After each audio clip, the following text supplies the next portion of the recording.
I told you guys I didn't get paid to score goals. Also, funny fact, every one of my goals was 5-hole, believe it or not. Probably because I was just jamming in front of the net. Okay, so you come after, come up and I'll get you a book, I'll sign it for you. Anyone else? Questions?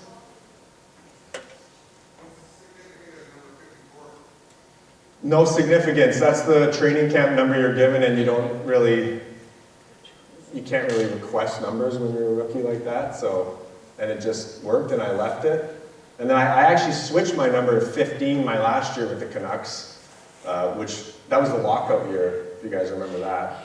And then I got shipped off like 6 weeks later, so that was a pretty brief time. But yeah, the 54 just kind of worked, so I kept it. What was the most memorable thing? Yeah, really good question. The first goal was pretty cool, which actually happened my second game, and I had like the best game I've ever played in my whole NHL career. Was my second game in St. Louis, and I thought, hey, I could maybe I am a goal scorer, and then I didn't score money after that. But no, the first game was number one for sure. So for anyone, obviously, everyone has their own first NHL game memories and experience. I think what's different and unique about mine is that, remember, I had seen it so many times in my head, thousands and thousands of times. I had just replayed this and lived this movie. So I remember I'm sitting, it's hockey night in Canada, I'm playing against the Maple Leafs in Vancouver for my first game, right before Christmas. And I remember, like, very surreal, obviously, but I remember getting my gear on, and just like with everything I had been through, it was kind of like this full circle pinch yourself moment. I just remember like closing my eyes, which I had done again so many times when I had just visualized this over and over. But in the past when I had visualized it, it's like the quote unquote credits would roll and my movie was over and I'm in my room or I'm outside and I'm like, okay, that's where I'm going, like time to go to work. And now I'm in, what's the rink called now, Rogers Arena or something? I can't remember. It used to be, what was it? Yeah, it used to be GM Place. So I'm in the locker room and I'm like, holy shit, it's like, this is happening for real now. So it was pretty cool, right? Because I had just been there so many times. And of course, like Vancouver, I think this is why my parents didn't believe me, because I mean, any NHL team would have been far-fetched, right, for my trajectory. But I was like, no, I signed with Vancouver, and they're like, oh yeah, for sure, good one. Like the one we cheered for as kids, right? So I mean, it's just pretty crazy how it all happened. Like, again, the team I cheered for, and you know, I thought like 5 years prior, I was in the burn unit in Vancouver with not even a thought about pro hockey. And then fast forward, 5 years later, now I'm like a member of the Canucks, and part of me was like, had I been like manifesting this my whole life and I didn't even realize it? You know, it was a really cool full circle moment. And then I'm like, well, shit, I gotta go actually play this game now. So yeah, it was pretty cool. Yeah. Have I knocked someone out? I have knocked someone out, yes. More than a few times. Luckily there was more than not getting knocked out. So, but I took some punches. But yes, I did that. Some were from fights, some were from hits. Those are tough ones. Like, I guess like the sick part of me liked if I, you know, maybe broke someone's bone or something, but you never want to see anyone hurt like that. That's pretty scary, and concussion issues are obviously, you know, really, really tough to deal with. So those were always tough because it gets you noticed, but you don't want to, you know, hurt someone to that degree. So that's a whole other topic. But the biggest boy? Oh yeah, good question. You guys probably won't know anyone. Who's the biggest guy? Do you guys remember Wade Brookbank? I fought him. He's a big boy. I actually fought him in the minors. So he was a fighter for the Canucks, like when I used to watch him. And I was in my third professional game. and I don't know who anyone is, right? I'm just this young rookie, kind of just flying around hitting anything that moves. And I remember going to the net, and this big dude cross-checked me, and I cross-checked him back, and next thing you know, we're in a fight. And I always had this move where I would grab across my body with the right hand, and then I would like do a pivot to my left, and it always, well, always, generally worked pretty well. And I kind of caught him, and he slipped, and he fell, and we're skating to the penalty box. And because I didn't know who it was, right, when I'm in the fight. And he's skating, and I see Brookbank, I'm like, holy shit, that was Wade Brookbank? And he was pissed. And he was like yelling at me the whole way to the box. He's like, we're going again, kid. And I was sitting in the penalty box, I'm like, I'm taking that win. I never fought him again, because like, oh man, the square off fights, you know, where the guys shed their mitts and they square off, those were always hard for me, because I'm not like a mean person. And so it just takes a lot to get into the fight. You get punched in the face a few times. And especially with those big guys, like these guys are like 6'5", 6'6", some of these guys. I'm 6'1", right? So if they get you out there, you're in a big world of trouble, right? But if it was like spur of the moment, I could get in tight and do pretty well. But yeah, I never fought him again. I would have been better just fighting him, because he chased me around all year and like elbowed me in the head. I probably got more concussions from him just elbowing me in the head than I would have just fighting him again. but yeah. The graphs? Oh yeah. They don't go away. So I have like graphs all on my torso and my legs. And you guys, I mean, I look a lot different under these, but you can't really see it. Like I have scars, like just random scars everywhere, but the graphs are all under my clothes. But yeah, they definitely don't go away. I remember that they took like all the skin from my knees down, so they stripped my calves and like parts of my ass, and then they just put it on the burnt areas. And I'm not a hairy guy, so I remember like a couple months went by and I started growing hair out of my stomach patch, and I was like, this is interesting. I remember asking the doctor, I'm like, am I just gonna have this giant hair patch? Because I have hairy legs, but nothing up here. And he's like, no, those will go away. But I guess when they take the skin from there, the hair follicles stay intact, and you start growing hair again.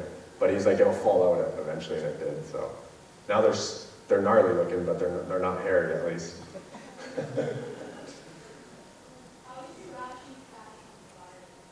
Yeah, good question. So I was messing around with gas, like I told you. So I was basically like filling up beer bottles full of gas and like blowing them up, being stupid.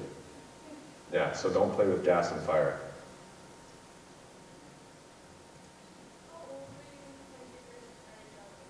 $25. What's that? That was in 2010. So my first year, well, you guys were born in what, 2011? Yeah, so you guys were just little babies, but my first year was the year some of you guys might remember this, we went to the finals and lost to the Bruins in the Stanley Cup final. That was my first year, so I played about half and half with Vancouver and the Manitoba Moose, who was the affiliate that year. So pretty cool first year. I was that close. Yeah? Who's your best teammate you ever played with? Oh, good question. The Sedins would have been up there. They were really, really awesome guys. I think Manny Malhotra would have been up there in Vancouver too.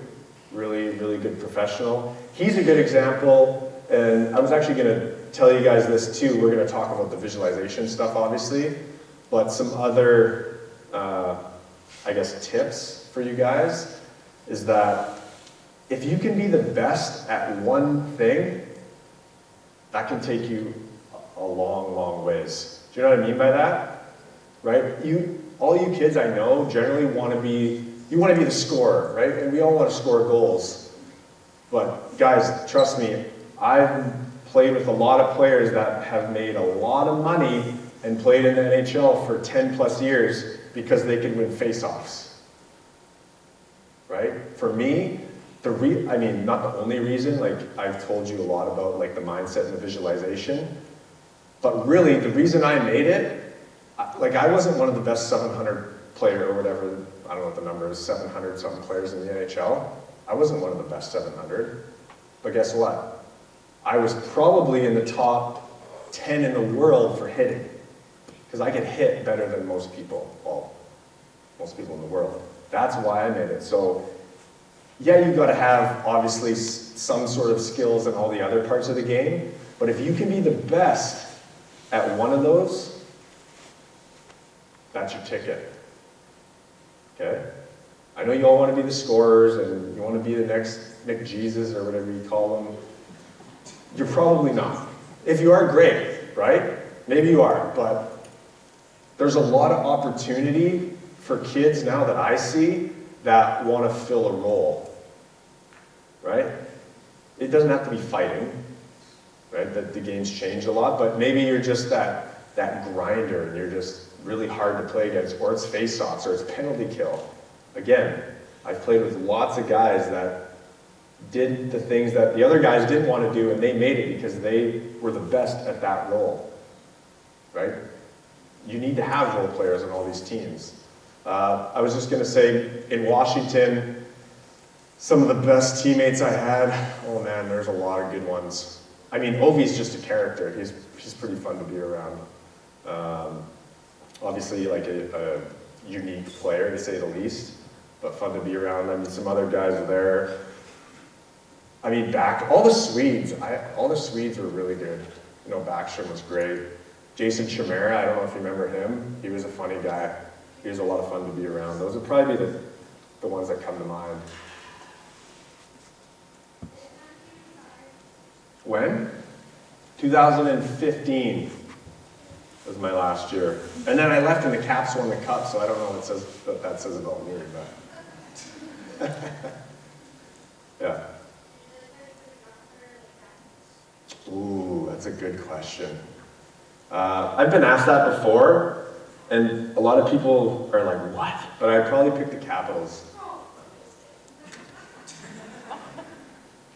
I mean, I don't know. I love DC. I think that was a big part of it. Like, hockey aside, I know that's part of it, but DC was amazing. I loved it there. Obviously, like, the Cup run in Vancouver was pretty cool to be a part of. But there was just something about DC. The team was really, really tight, and the city was awesome. So if I had to pick to go back to one, I'd probably pick there. Sorry, Canucks. Yeah. My go-to shirt. I don't know if I remember. I like to think I was pretty decent at it. Yeah, not a lot of like mom or girlfriend jokes, but why? What's your guys' chirps? What's your go-to? Want to fight?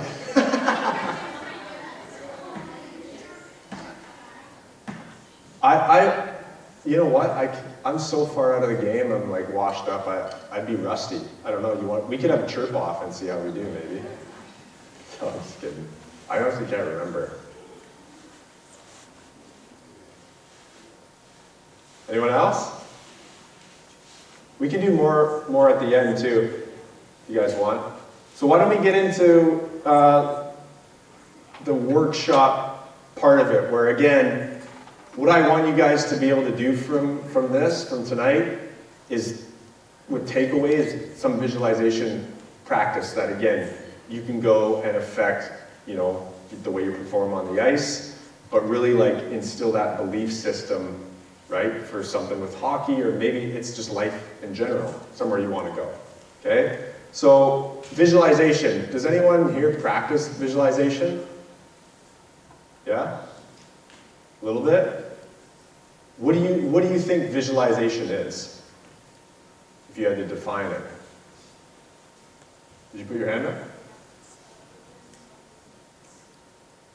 Say it louder. Picturing something in your mind? Yeah, okay. Anyone else want to take a stab at it? What do you think visualization is?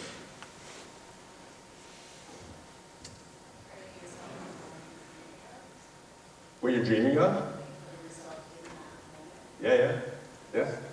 Yeah, it's a type of mental imagery, right? So think of, you have this big screen TV at the back of your brain, and something's always being projected onto that, right? Whether you consciously or subconsciously realize it, there's always something being projected on there. So think of visualization like, I'm giving you the remote to change the channel and what's being projected back there, and that matters a lot, okay?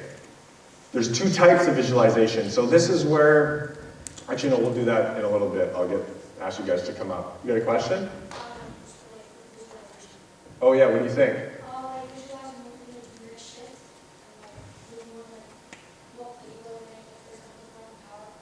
Yeah?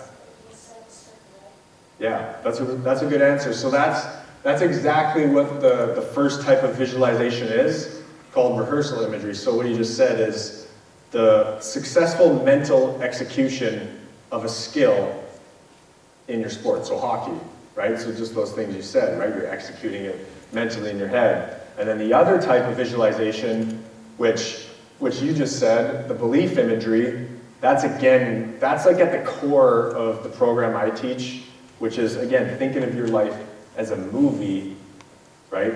And living in that movie and cultivating that belief.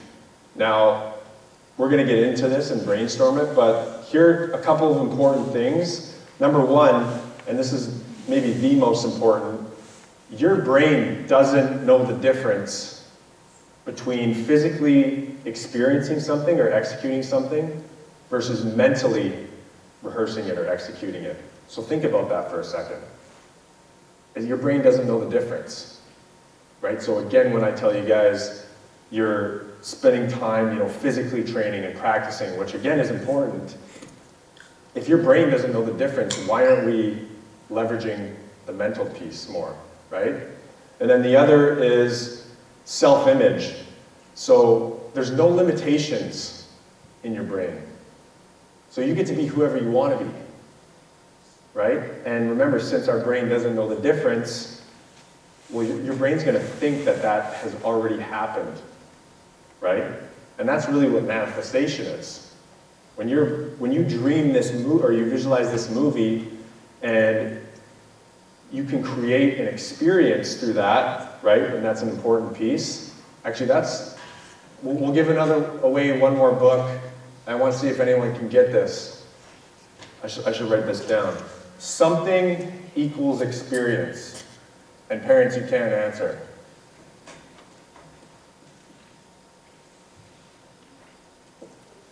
So something needs to happen.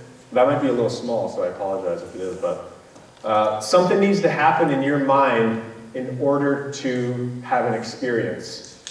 Any ideas? You need to create something. No?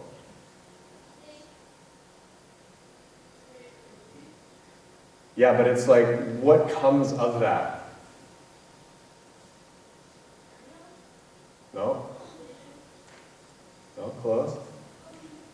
Belief, close. Here, I'll give you a hint. It starts with an E also. No?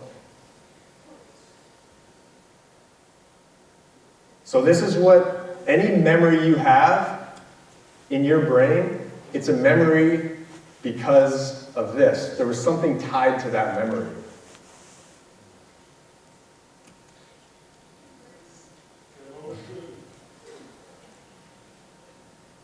You might have just got a big hint. Yeah. There it is. Yes, emotion.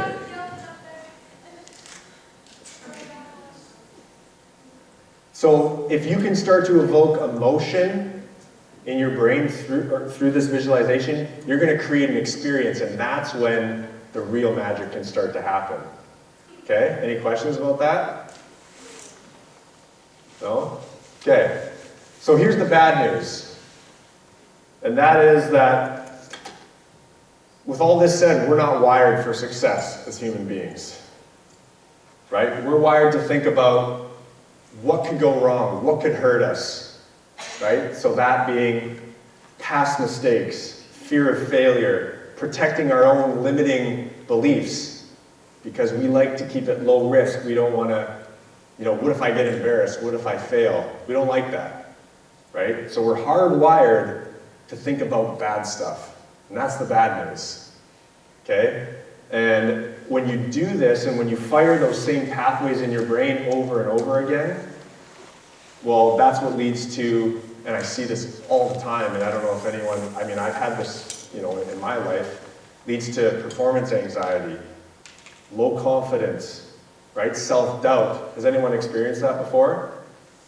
Yeah, I know I have, right?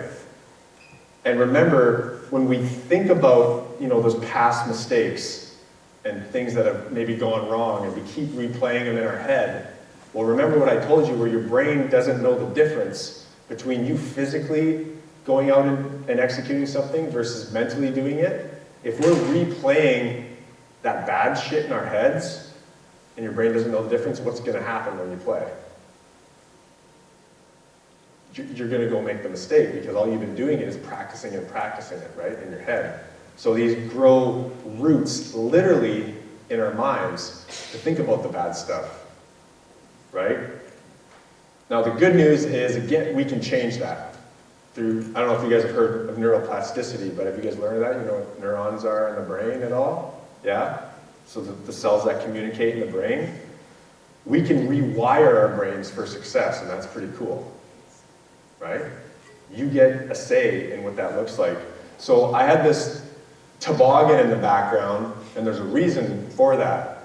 So think of these pathways in your brain, and there's a saying in science that neurons that fire together wire together, which is 100% true. So think of if you take a toboggan to the top of a snowy hill and you go down whatever path you carve, right? And then you take your toboggan and you go back up to the top of the hill and you start in the exact same point. Where's the toboggan going to go? In the same spot, right? So it's like an exaggerated path. Those are like the pathways in your brain, because they've been traveled down and fired so many times, it's really, really hard to get out of those old patterns, and that's why, right? So think of visualization as a fresh dump of snow on that path, right? Where you might not break free of it right away. I mean, you probably won't, right? But you might touch a little bit of new ground, but you might get sucked back in. But that new ground, those are neurons that don't normally communicate. They start talking to each other, right? So the more you visualize, the more it snows, and then eventually you break free and you forge your own path, right? One of empowerment and positivity or dreaming, right? All these things that we want. So again, your brain is like this blank canvas. You can rewire it, right? The way you want. So with that said, I don't know if eraser, I'll use this. I need a couple volunteers. One from each team to come up. Let's go. What's your name in the two? Marcus? Are you guys the Okanagan team? Yeah. Okay, so Marcus, and then, I gotta go cowboy hat. Christian? You guys should have worn the cowboy hat. Oh, it's not even yours? Okay, you gotta go back down. No, I'm just kidding. I'm just kidding. No, I'm kidding. Come back up.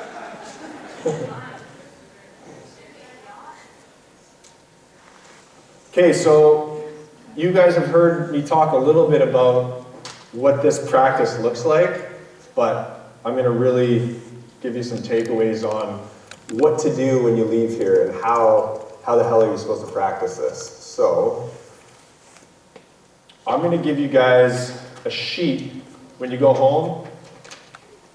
I don't care if you use it or not, I hope you do, but it's up to you to brainstorm it, right, and to develop this practice. I mean, parents too. I mean, again, this is true for anything in life, right? So this is what it's going to look like. Now, before I do that, who wants to do rehearsal imagery and who wants to do the belief imagery? What do you want to do? You want to do the belief? Okay, so why don't we start with the belief? So this, I would recommend getting a whiteboard or something. You could use a piece of paper, but the bigger the better, right? And what you're gonna do is that little dot there is your dream, right? So what's your dream? We gotta identify that first.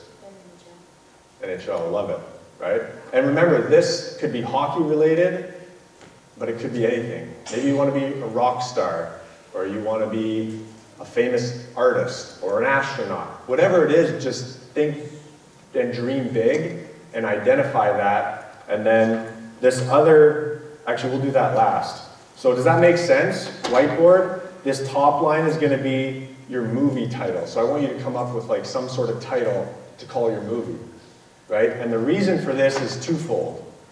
Number one, every time you see this in your room, if you want to piss your parents off, put this all over the house.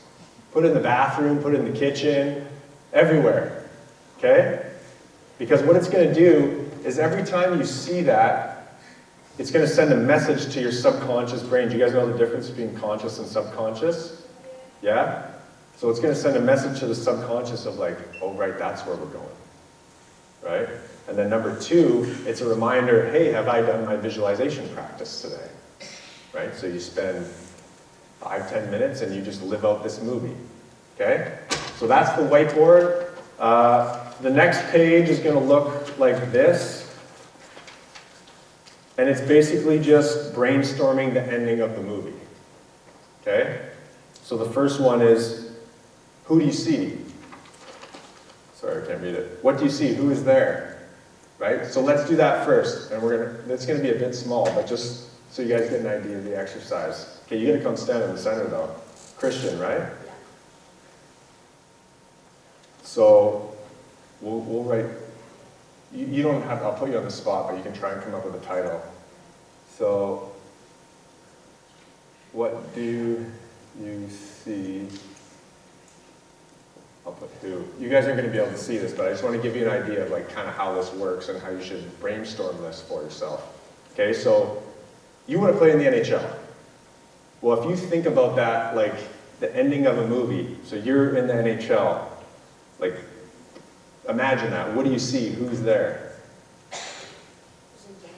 Yeah, it can be, remember, it can be anything you want.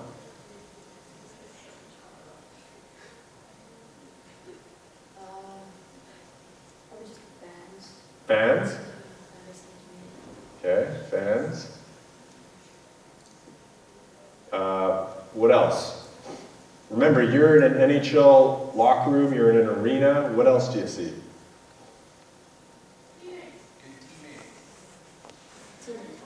Teammates? What else?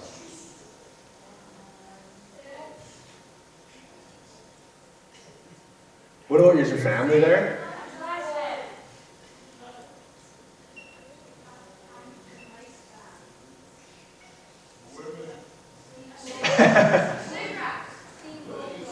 You can see your future wife in the stands even if you want. No, I'm just kidding.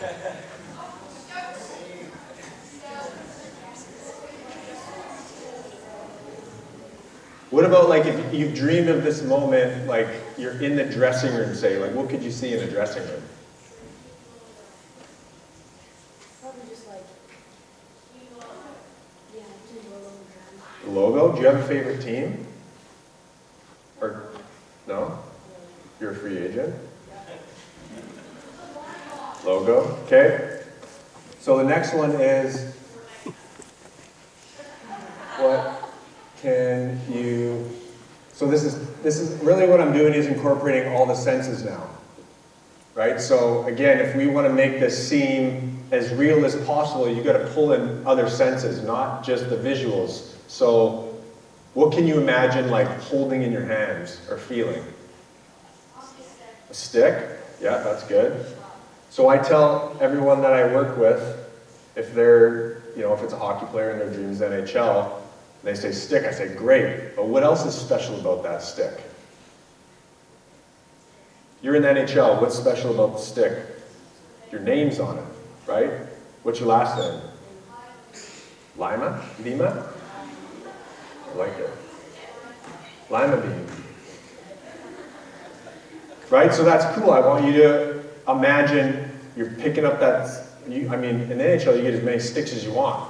You can go in there, there's a bunch of 50 limas and you get to pick out which one you want, and you're holding it in your hands, and you're like, well, that's pretty cool, my name's on it, right? Things like that. What else?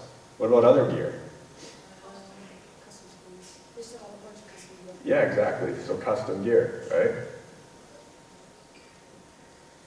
This one I like for the goalies too. Who are the goalies in here? So with this, again, this is if let's say the NHL or if it's the NCAA or whatever your dream is, you get to have a custom goalie mask, right? So you gotta imagine going into that dressing room, whatever, maybe you have a favorite team, and you get to imagine picking up that mask and looking at whatever this mask would look like in your world. You get to be whatever you want, right? And that's pretty cool. Okay? Anything else that you can think of? About grabbing anything, touching anything? Game puck? Yeah? Game puck. The jersey's a cool one too, like similar to the name, like walking in a room and seeing your name on a jersey for the first time. Stanley Cup. Yeah, that's great. Next one is, what do you hear?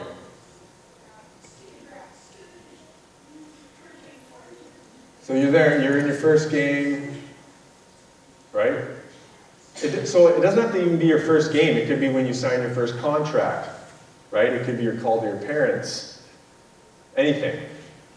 What can you imagine hearing if you think about it like a movie? Probably getting hit By Ovechkin? probably getting hit by a veteran. Oh, by a veteran. Yeah. Okay. I like it. What else?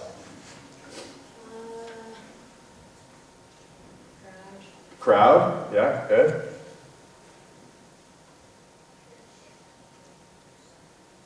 Anything else? Maybe you call your parents. Oh, getting benched by your coach. Well, remember, you want to visualize good things.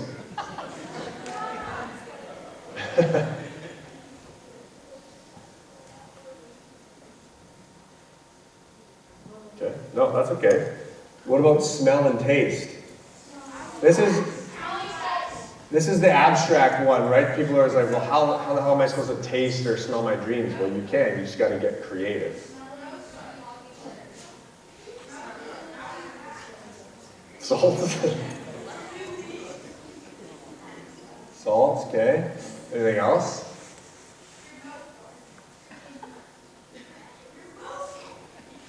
Why do I smell my mouth? You taste it. Oh yeah, I guess. So what I used to imagine is like the food that would be around in the dressing rooms, right? Because they call it the Never Hungry League. There's food everywhere. Pre-game meal, maybe you have your favorite pre-game meal and you're in New York City for your first game and you get to go to like fancy restaurant and have your favorite chicken and pasta or whatever you eat, right? Like you just gotta try and get creative. So that's what this is for, is to just brainstorm, right? Remember, it gets to be whatever you want. So there's no limitations, so you just make it whatever you want, wherever, right? And so the last one that you're gonna see on this sheet is, what do you feel? And this is the most important piece, because if we want to evoke this emotion when you're visualizing this, right, you need to feel something. So you feel confident. What else? But think like deeper, like you've just accomplished your dream. Like, what do you feel in your soul?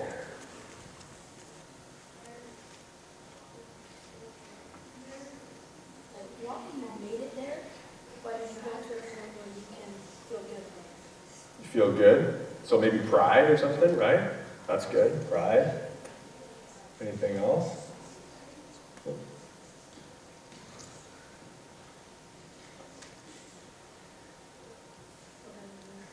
No? All right. Hey, that's a good start. So let's give it a hand for Christian. You're going to come back and see me for a book, okay? Does anyone have any questions on what that exercise is supposed to look like? Parents, and you can help with that. You're just brainstorming the ending of this movie, right? And what do all these things look like? Again, there's no limitations here. Does that make sense? okay? And so you would visualize that. I mean, more is better. You want to visualize for an hour a day, go for it, right? But I would say minimum, if you can do this for 5 minutes, right? Great. And then the other one we're going to talk about is the rehearsal imagery, which I would start with the rehearsal imagery, and then I would go into the ending of your movie. Oh, we didn't talk about, what's the title? You got any ideas for your title?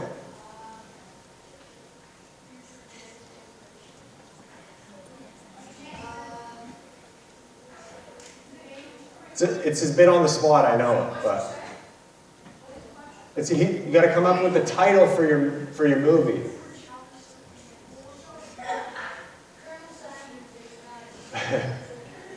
Okay, we'll let him sit with that. Let him marinate for a little bit. Does anyone have any questions on what that part, the belief imagery, looks like? No? You're good? That's just what your dream is, right? So this is the movie title. So Christian would put NHL, right? So if that's your dream, great. What's your dream? Perfect, then it can be NHL. But again, this is something that applies to everything in life. So like I said, it could be rock star or astronaut, whatever. You get to direct that movie and live it every day, right? Okay, let me erase this and then we'll do the other. Oh, yeah. Well, I don't care, whatever. Wash it anyway.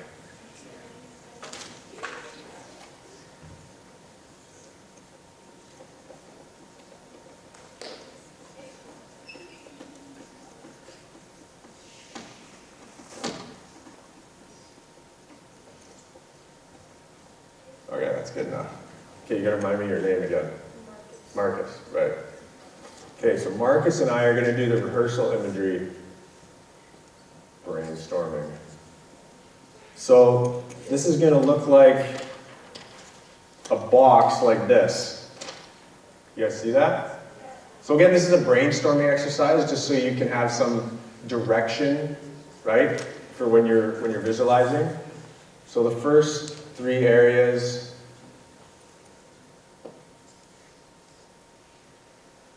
I want you to identify 3 areas in your game that would allow me to say, hey Marcus, like you played the game of your life, right? What 3 areas in your game would, allow me to say that? So it could be skating, it could be offense, scoring goals, assists, body checking. Can you guys hit? Yeah, you can, right? Oh, you can? Oh, okay, perfect. Could be hitting. It could be battles, things like that. So with this, it's important to consider your role too, right? Are you, a first line guy? Or are you more like me, like the grinder? So I like to tell people, with these 3 areas, pick something that is like your bread and butter. So for me, it was the hitting. So one of my areas was physicality, hitting. Then I want you to pick one that is the weakest part of your game. So it's like something that I want to get better at. Well, you want to have this in your visualization practice because, again, like I told you, if your brain doesn't recognize a difference and you're able to really put yourself in your brain, that's going to really impact that skill, right? So a weakness, and then the other one can just be whatever you want. So what position are you? Oh, you're D-man, okay. So I just mentioned some of the areas, but what's the strongest part of your game? Battles? Yeah, okay, that's great. Again, this is gonna be a little small, but you guys get the idea. So battles, what about what's the weakest part of your game? Where do you want to improve the most? Skating, okay. And then pick another area in your game that you want to, again, if I said, Marcus, you just played the game of your life.